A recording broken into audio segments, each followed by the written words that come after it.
प्रिय छात्रों, आज हम एक्सरसाइज 4.2 को हल करेंगे।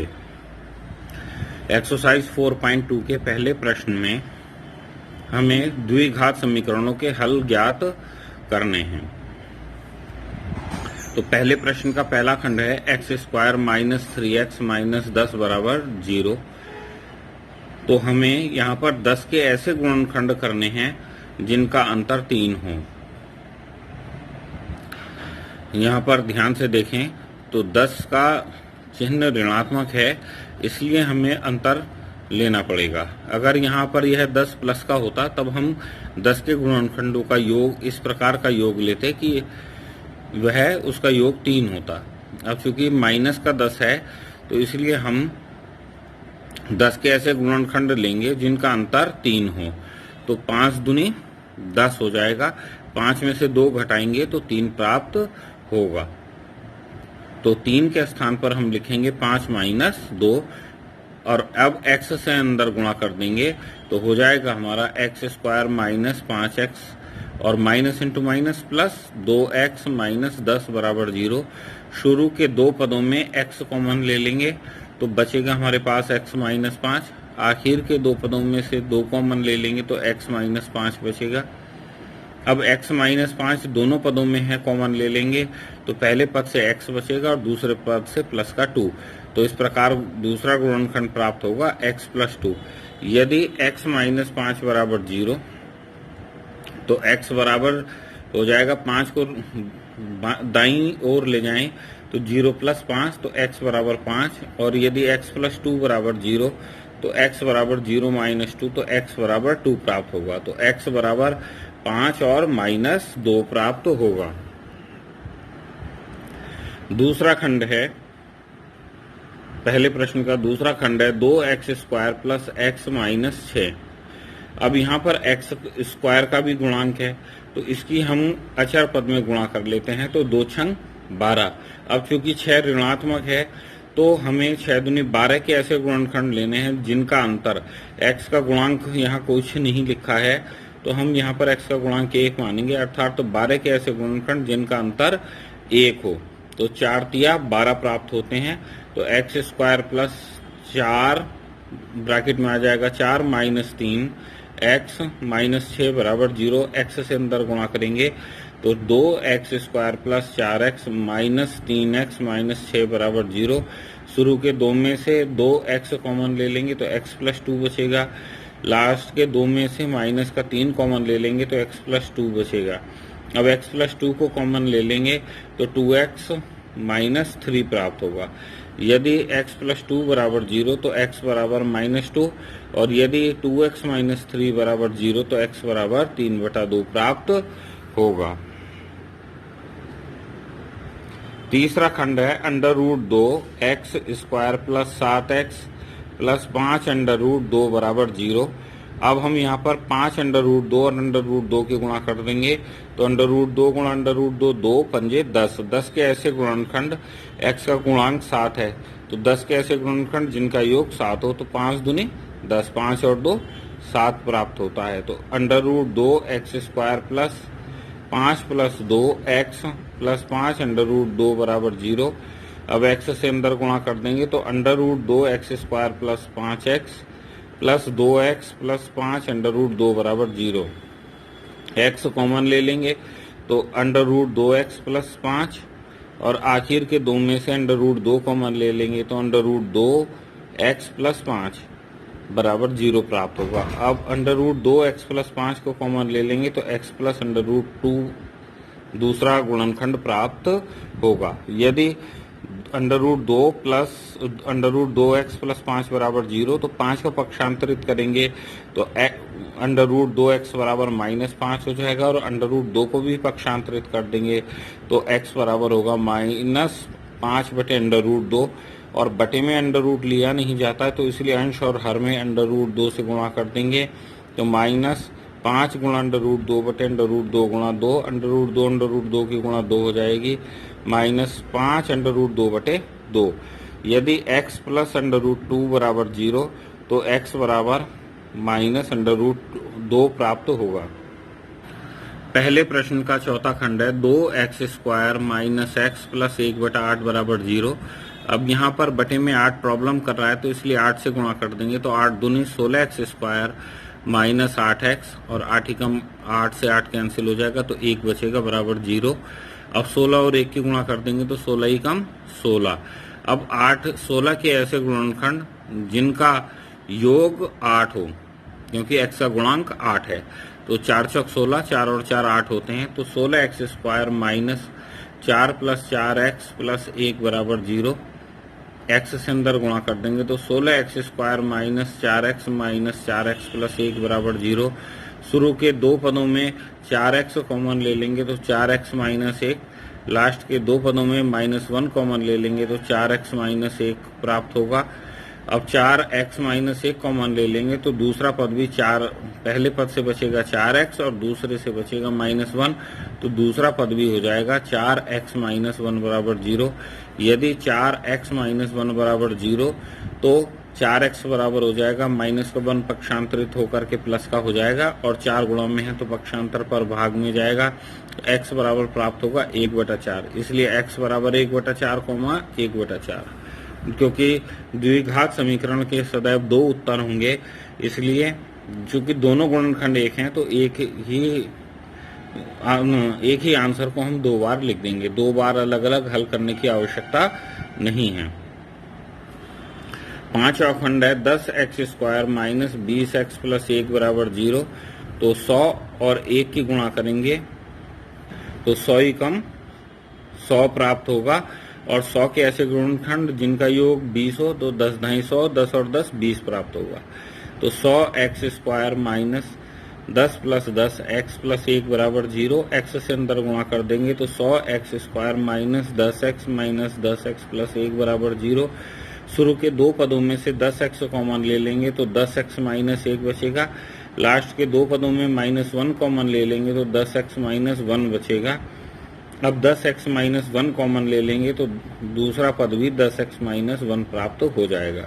यदि 10x माइनस 1 बराबर 0 तो x बराबर हो जाएगा 1/10। तो इसलिए 2 बार आंसर है, 2 आंसर हैं, द्विघात समीकरण है इसलिए x बराबर 1/10 और 1/10। दूसरे प्रश्न का पहला खंड है x² माइनस 45x प्लस 324। यह थोड़ा सा कठिन है।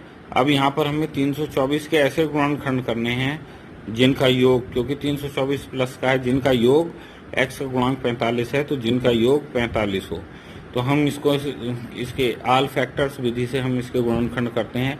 तो 324 के पहले 1 से करेंगे तो 1 और 324 की गुणा 324, 2 गुणा 162, 3 गुणा 108, 4 गुणा 81, 6 गुणा 54 और 9 गुणा 36 प्राप्त होते हैं। तो 36 और 9 का योग 45 होगा तो x 45 के स्थान पर हम लिखेंगे 36 प्लस 9 तो x² माइनस ब्रैकेट में आ जाएगा 36 प्लस 9 x प्लस 324 बराबर 0। x से गुणा करेंगे तो x² minus 36x minus 9x plus 324 बराबर 0। शुरू के दो पदों में x कॉमन ले लेंगे तो x माइनस 36 बचेगा, लास्ट के दो पदों में माइनस का 9 कॉमन ले लेंगे तो x माइनस 36 बचेगा। तो x माइनस 36 कॉमन ले लेंगे तो x माइनस 9 बचेगा। यदि x माइनस 36 बराबर 0 तो x बराबर 0 प्लस 36 अर्थात x बराबर 36। यदि x माइनस 9 बराबर 0 तो x बराबर 9 प्राप्त होगा। तो x बराबर 9 और 36। दूसरे प्रश्न के दूसरे खंड में द्विघात समीकरण है हमारी x² माइनस 55x प्लस 750 बराबर 0। हमें यहाँ पर 750 के ऐसे गुणनखंड करने हैं जिनका योग 55 हो। अब यहाँ पर मैं 2 विधियां दिखा रहा हूँ, एक तो गुणनखंड विधि है और दूसरी आल फैक्टर्स विधि है। तो 750 के यहाँ पर गुणनखंड किए हैं आल फैक्टर्स से 1 गुणा 750, 2 गुणा 375, 3 गुणा 250, 5 गुणा 150, 6 गुणा 125, 10 गुणा 75 और 15 गुणा 50 और 25 गुणा 30 है। तो 25 और 30 का योग 55 होता है। तो यह काफी लंबा है, श्रम साध्य है। तो इसके स्थान पर हम 750 के गुणनखंड भी कर सकते हैं। जैसे 5 से भाग देंगे 750 को, 5 को काटेंगे तो 5 एकम 5, 2 बचा 25 हो गया, 5 पंजे 25, 0। फिर 5 से करेंगे तो 5 तिया 15, 0, 5 छंग 30 और 2 तिया 6। तो अगर हम देखें शुरू के हम ऊपर के 2 ले लें तो 5 पंजे 25 और 5 दूनी 10 तिया 30 और 25 और 30 55 होते हैं। तो इस प्रकार से गुणनखंड विधि का भी हम प्रयोग कर सकते हैं। जिसको जो विधि आसान लगे उसका प्रयोग कर सकते हैं। यह गौड़ है, मुख्य इसको हल करना ही है। तो एक्स स्क्वायर माइनस 55 के स्थान पर लिखेंगे हम 30 प्लस 25, एक्स प्लस 750 बराबर 0। X square minus 30x minus 25x plus 750 बराबर 0। एक्स कॉमन ले लेंगे तो एक्स माइनस 30 और आखिर के 2 में से माइनस का 25 कॉमन ले लेंगे तो x माइनस 30 बराबर 0। अब x माइनस 30 कॉमन ले लेंगे तो बचेगा पहले पद से x और दूसरे पद से माइनस 25 बचेगा। यदि x माइनस 30 बराबर 0 तो x बराबर 30 और यदि x माइनस 25 बराबर 0 तो x बराबर 25 प्राप्त होगा। माना तीसरा प्रश्न है, यह इबारती प्रश्न है। इसमें बताया गया है दो संख्याओं का योगफल 27 है तथा उनका गुणनफल 182 है। तो हमें संख्याएं ज्ञात करनी है। तो हमने माना एक संख्या x है तो दूसरी संख्या 27 योगफल में से x घटाने पर प्राप्त हो जाएगी, अर्थात 27 माइनस x। प्रश्नानुसार संख्याओं का गुणनफल बराबर 182, अर्थात x गुणा 27 माइनस x बराबर 182। x से अंदर गुणा करेंगे तो 27x माइनस x स्क्वायर बराबर 182। इन दोनों को पक्षांतरित करके दाहिनी ओर ले जाएंगे तो 0 बराबर 182 plus x square minus 27x प्राप्त होगा। या इसको हम पलट करके लिख सकते हैं x square minus 27x plus 182 बराबर 0। अब हमें 182 के ऐसे गुणनखंड करने हैं जिनका योग 27 हो। तो यहाँ पर मैंने गुणनखंड विधि का प्रयोग किया है। 2 से हमने किया है भाग की, तो 2 9 18, 2 एकम 2, 7 से भाग किया, 7 एकम 7, 2 बचे 7 21, 7 दूनी 14, 14 और 13 27 होते हैं। तो 27 के स्थान पर हम लिख सकते हैं x square minus 14 plus 13 x plus 182। X से अंदर गुणा करेंगे तो x square minus 14x minus 13x plus 182 बराबर 0। शुरू के 2 पदों में x कॉमन ले लेंगे तो x माइनस 14 बचेगा। आखिर के 2 पदों में माइनस का 13 कॉमन ले लेंगे तो x माइनस 14 बचेगा। x माइनस 14 कॉमन निकाल लेंगे तो बचेगा x माइनस 13। यदि x माइनस 14 बराबर 0 तो x बराबर 14 प्राप्त होगा, और यदि x माइनस 13 बराबर 0 तो x बराबर 13 प्राप्त होगा। यदि x बराबर 14 प्रथम संख्या है तो द्वितीय संख्या 27 माइनस x अर्थात 27 माइनस 14 बराबर 13 प्राप्त होगी। और यदि x बराबर 13 है तो दूसरी संख्या 27 माइनस x अर्थात 27 माइनस 13 बराबर 14 प्राप्त होगी। अर्थात दोनों ही स्थितियों में 13 14 उत्तर प्राप्त हो रहे हैं। चौथा प्रश्न में हमें 2 क्रमागत संख्याएं दी गई हैं और यह बताया गया है कि उनके वर्गों का योग 365 है। माना एक अंक x है और दूसरा अंक x प्लस 1 है, तो उनके वर्गों का योग अर्थात x का वर्ग प्लस x प्लस 1 का वर्ग बराबर 365 है। x स्क्वायर प्लस 1 के स्क्वायर को हम खोलेंगे a प्लस बी का होल स्क्वायर बराबर a square plus 2ab plus b square से, तो x square plus 2x plus 1 प्राप्त होगा बराबर 365। अब एक्स स्क्वायर और एक्स स्क्वायर मिलके 2x स्क्वायर हो जाएंगे, 2x ऐसे ही रहेगा, प्लस का 1 ऐसे ही रहेगा। 365 को दाहिनी ओर से हम बाईं ओर ले आएंगे तो माइनस का हो जाएगा 365। तब हमें प्राप्त होगा 2x square plus 2x plus 1 minus 365। 1 में से 365 घटाएंगे तो हो जाएगा 364 माइनस का, अर्थात तो 2x square plus 2x minus 364 बराबर 0। 2 से भाग कर देंगे तो x square plus x minus 182 प्राप्त होगा। 182 के ऐसे गुणनखंड जिनका अंतर 1 हो, क्योंकि 182 ऋणात्मक है। तो इससे पहले प्रश्न में भी हमने 182 के गुणनखंड किए थे जिनका योग 27 था, 13 14 थे, तो इनका अंतर 13 और 14 और 13 का अंतर भी 1 है। तो वही गुणनखंड हम यहाँ ले लेंगे तो x square plus 14 minus 13 x minus 182, x से अंदर गुणा कर देंगे तो x square plus 14x minus 13x minus 182 बराबर 0। शुरू के 2 पदों में x कॉमन ले लेंगे तो x प्लस 14, आखिर के 2 पदों में माइनस 13 कॉमन ले लेंगे तो x प्लस 14 प्राप्त होगा। अब x प्लस 14 कॉमन निकाल लेंगे तो x माइनस 13 बराबर 0 प्राप्त होगा। यदि x प्लस 14 बराबर 0 तो x बराबर -14। चूंकि यह संख्या ऋणात्मक है इसलिए इसको त्याग देंगे। यदि x माइनस 13 बराबर 0 तो x बराबर 13 प्राप्त होगा, इसलिए अंक हो जाएंगे 13 और अगला अंक 13 और 1 14 अर्थात 13 14। पांचवें प्रश्न में माना समकोण त्रिभुज का आधार x है तथा समकोण त्रिभुज का लंब उससे आधार से 7 कम है अर्थात x माइनस 7 हो जाएगा और कर्ण 13 सेंटीमीटर दिया गया है। तो इसमें हम पाइथागोरस की प्रमेय लगा देंगे। तो कर्ण का वर्ग बराबर लंब का वर्ग प्लस आधार का वर्ग अर्थात 13 का वर्ग प्लस x माइनस 7 का वर्ग प्लस x स्क्वायर। 13 का वर्ग हो जाएगा 169 और x माइनस 7 अर्थात a माइनस बी के होल स्क्वायर से खोलेंगे a square minus 2ab plus b square अर्थात एक्स स्क्वायर माइनस 7 दूनी 14x और 7 का वर्ग 49 प्लस एक्स स्क्वायर दो जगह आ रहा है तो एक्स स्क्वायर और एक्स स्क्वायर मिलके 2x स्क्वायर हो जाएगा माइनस 14x प्लस 49 है और 169 169 बाईं ओर धनात्मक है तो दाहिनी ओर आकर के ऋणात्मक हो जाएगा। तो 49 में से 169 घटाएंगे तो 120 प्राप्त होगा माइनस का। तो समीकरण हो जाएगी 2x square minus 14x minus 120 बराबर 0। 2 से भाग कर देंगे तो x square minus 7x minus 60 बराबर 0। 60 के गुणनखंड कर लेंगे तो 60 के ऐसे गुणनखंड जिनका अंतर 7 हो 12 पंजे 60 तो x square minus 12 minus 5x minus 60 प्राप्त होगा। अब हम x से अंदर गुणा कर देंगे तो समीकरण हो जाएगी x square minus 12x plus 5x minus 60 बराबर 0।